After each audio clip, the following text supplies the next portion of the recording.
Good evening. Thank you for joining us on the War Diary. On the 396th day of the war, here are the main highlights as of 7 p.m. Beirut time.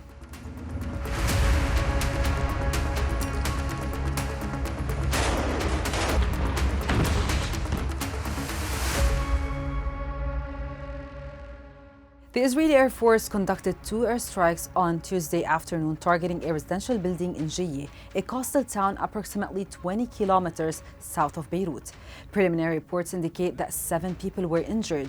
These strikes hit an apartment near the Al Mustafa complex, causing significant material damage to the St. Charbel school, prompting students to leave early on what was meant to be their first day back since the onset of the Israeli war on Lebanon. Israeli attacks also resumed in the Bekaa Valley, where 5 people were killed in a drone strike on a car traveling between Hala Abdallah and Talaya in the Baalbek district.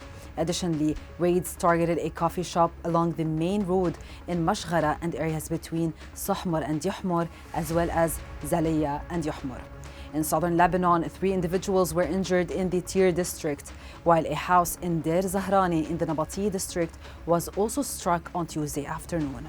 Strikes continued across multiple locations, including Bezuriye, Blat, Ter Dibba, Bint Jbeil, and Kafra, with an airstrike on Berholiye resulting in 1 death and 2 injuries.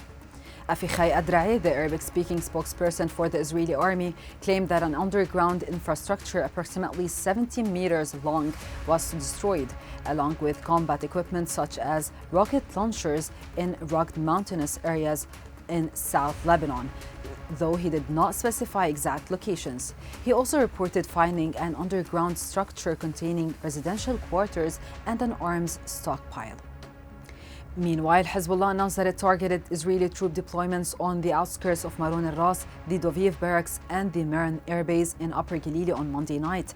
They also claimed to have struck the Golani barracks, a deployment in the Kfar Shuba hills, and an explosives manufacturing plant south of Haifa. Israeli media reported a barrage of rockets and missiles launched by Hezbollah on Tuesday at coastal cities in Akka and Haifa, as well as surrounding areas. Reports indicated that 10 rockets were fired towards Upper Galilee, with some intercepted while others landed in various settlements in western Galilee. The Israeli army claimed to have intercepted 2 missiles launched from Lebanon and a drone from Syria on Monday night. It also announced the killing of 2 Asian Hezbollah fighters who had infiltrated Israel during the conflict. In an attempted infiltration from Irmish, Hezbollah fighters confronted Israeli forces, leading to clashes that forced the Israelis to retreat after reportedly sustaining significant losses. Furthermore, Hezbollah conducted over 50 offensive and defensive military operations overnight and into the morning, resulting in casualties among Israeli personnel and damage to equipment.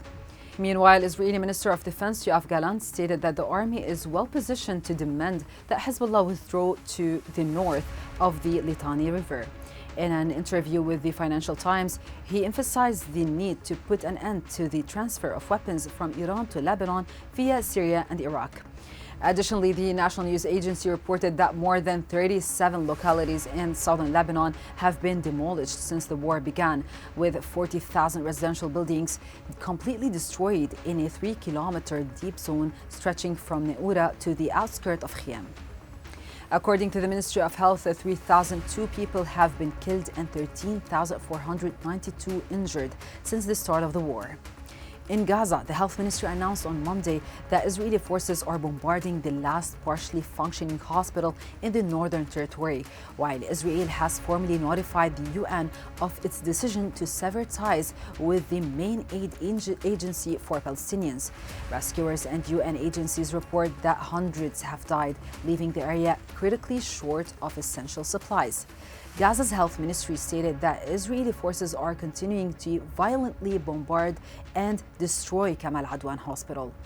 Moreover, the World Health Organization announced a large-scale medical evacuation from Gaza this week, planning to evacuate over 100 seriously ill and injured patients.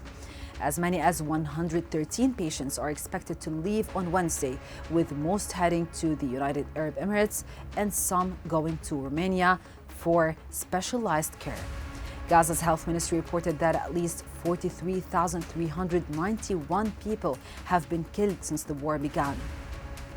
Diplomatically, Egypt condemned Israel's decision to ban UNRWA, calling it an unacceptable disregard for the UN, its agencies, and the international community. That's it for today's recap. Join us tomorrow for another roundup. Until then, stay connected on our website www.thisisbeirut.com.lb and on our social media platforms.